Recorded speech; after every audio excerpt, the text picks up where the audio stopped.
түсінбесең болсаң, бір слайдты бияққа қошпай қойдың ғой. Не түсініп жүрсің? Мен саған айтам, оны тек қойып дедім, үстіне қойып қойып. Ынтымақ орду ири олтуруп түз кеңешип, маселенин түйүнүн чеч төбө залында чоң жыйынга даярдык.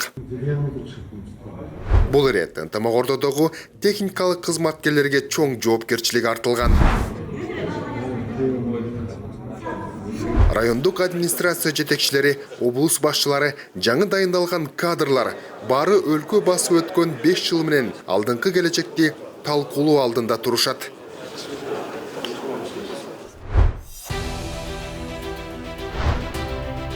Биз алдыбызга конкреттүү багыттарды койдук. Калктын жан башына болгон ички дүң продукциясын 4500 акш долларына жеткирүүбүз, экономиканын жалпы көлөмүн 30 миллиард акш долларынан кем эмес камсыз кылуубуз зарыл. Чек ара маселесин жыйынтыктап жөнгө салууга жетиштик.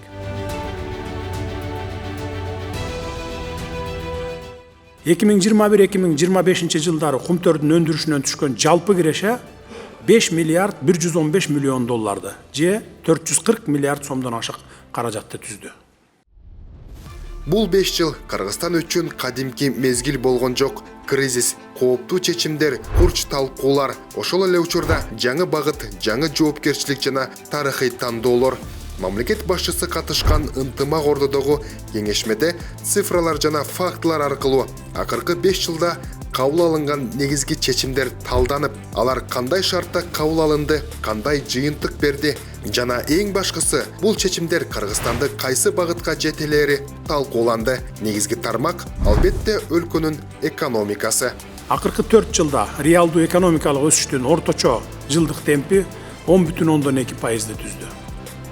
Эл аралык валюта фондунун маалыматына ылайык 2024 жылы Кыргызстан ички дүң продукциянын реалдуу өсүшү боюнча дүйнөдө алдыңкы 3 өлкөнүн катарына кирди. Ооба, 2020 жылы Кыргызстандын ички дүң продуктусу 8,3 миллиард долларды түзгөн. 2025 жылдын жыйынтыгы менен бул көрсөткүч 22,6 миллиард доллардан ашты. 5 жыл ичинде экономика дээрлик 3 эсеге өстү, бюджеттин кирешеси да 3 эсеге жакын көбөйдү. Орточо айлык акы 15 000 сомдон 40 000 сомго чейин жогорулады. Мамлекет калктын жашоо деңгээлин жогорулатуу боюнча ар тараптуу иштерди активдүү жүргүздү. Өткөн жылы орточо айлыктарды алсак, 21 жылдары 19 000 сомдун тегереги болсо, 25 жылды орточо номиналдык эмгек акы 44,5 000 сомго жетти. Өткөн эле жылы бул орточо айлык бул 19%га өстү. Экономикалык өсүш кагаз жүзүндө эмес, элдин турмушунда да сезилиши керек. Мамлекет дал ушул максат менен иш алып барууда.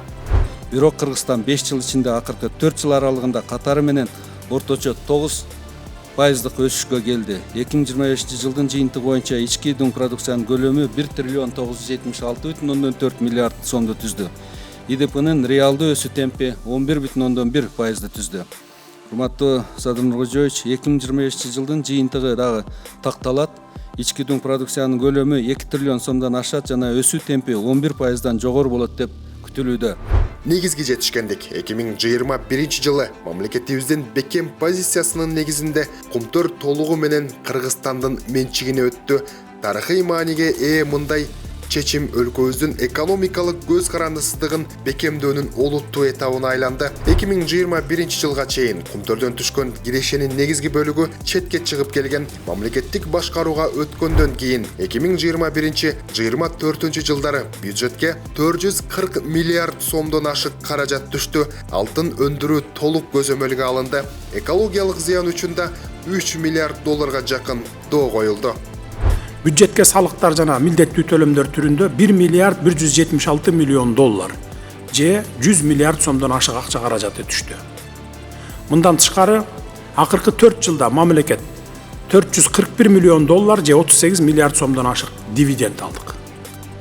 Тарых үчүн салыштырып айта кетейин, 1994-2021 жылдар аралыгында Кыргызстан кумтөрдөн болгону 100 миллион доллар дивиденд алганбыз. 410 тонна алтын чыгып кетсе, ошонун 1 тоннасы гана биздин Кыргызстандын пайдасы деп калган. Ал эми бүгүн Кумтөр бюджеттин туруктуу киреше булагы болуп, социалдык милдеттенмелерди жана инфратүзүмдүк долбоорлорду каржылоого кызмат кылууда. Өлкөнүн туруктуу экономикалык өсүшүнө 30 жылдык маселеге чекит коюлганы да себеп болду десек жаңылбайбыз. Кыргызстандын жалпы чек арасынын узундугу 4500 чакырымга жакын. 2020 жылга чейин анын 30%дан ашыгы такталбай келген. Натыйжада Өзбекстан менен чек ара 100% юридикалык жактан бекитилди. Тажикстан менен талаштуу аймактар боюнча негизги келишимдерге жетишилди.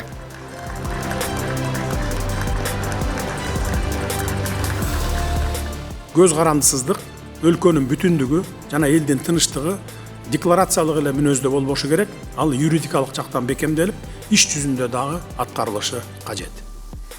Так аныкталган чек арасы жок мамлекет өзүн эч качан коопсуз сезе албайт. Ошондуктан акыркы 5 жыл ичинде бул тарыхый процессти жыйынтыктоону алдыбызга принципиалдуу милдет катары койгонбуз. Чек ара маселеси бул жөн гана сызык эмес, бул элдин коопсуздугу, келечек муундун тагдыры. 30 жыл бою чечилбей келген чек ара аймактагы жаңжалдын очогуна айланган. Курмандыктар катталып, куралдуу кагылышуулар орун алды. Бийлик чечкиндүү кадамдарга муктаж эле. Дал ушул учурда бийлик эмоцияга эмес, тарыхый жоопкерчиликке таянган жолду тандады. Оор компромисстер, татаал сүйлөшүүлөр. Эң негизгиси мамлекеттик кызыкчылык биринчи орунда болду. Бүгүн мен толук жоопкерчилик менен айта алам.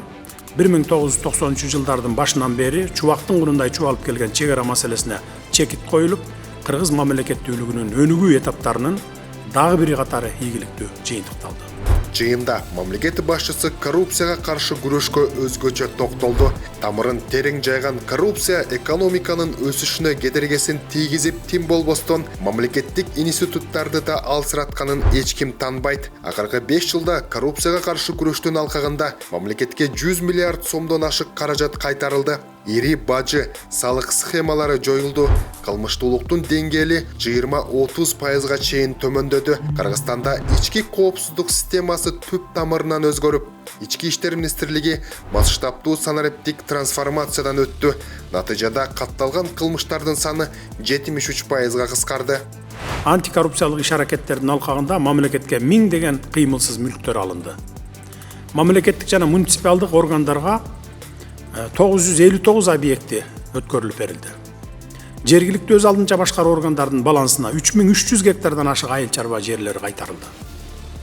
Ошондой эле уюшкан кылмыштуу топтордун 300дөн ашык мүчөлөрү жоопкерчиликке тартылып, мамлекетке келтирилген 38 миллиард сомдон ашык зыян өндүрүлдү.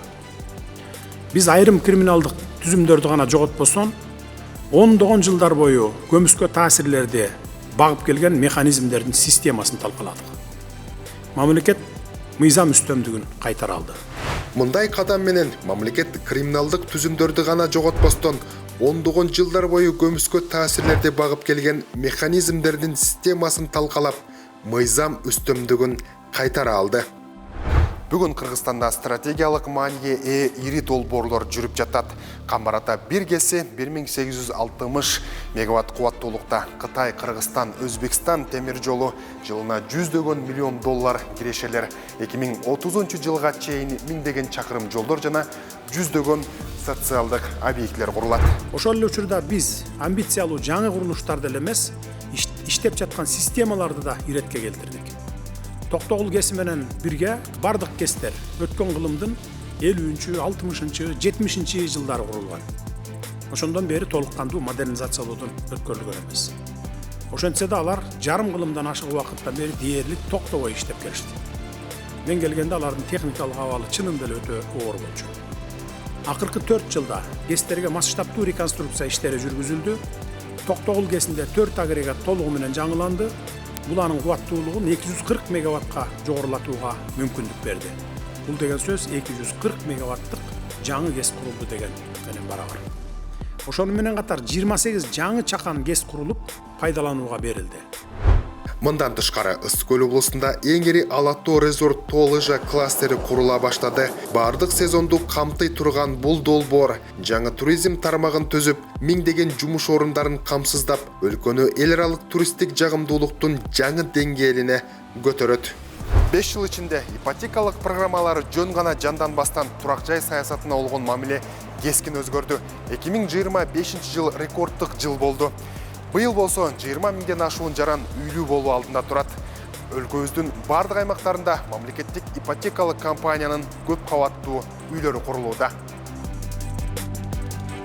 Bir жылдын ичинде 4600'ден ашуун үй бүлөгө өз батирлеринин ачкычын алышты. Бул мурунку 4 жыл ичинде берилген турак жайлардын жалпы санынын жарымы десек болот. Баш аягы 2021 жылдан тартып, республика боюнча 9250 үй бүлө өз турак жайына ээ болду. Жыйынтыктап айтканда 5 жыл ичинде негизги басым узак мөөнөттүү натыйжага жасалды. Албетте айрым чечимдер коомдо талкуу жаратса, айрымдары каршылыкка кабылды. Бирок бүгүнкү фактылар менен цифралар ошол кадамдардын системалуу болгонун айгинелеп турат. Эң негизгиси багыт аныкталды. Кыргызстан бүгүн туруктуу өнүгүү процессинде.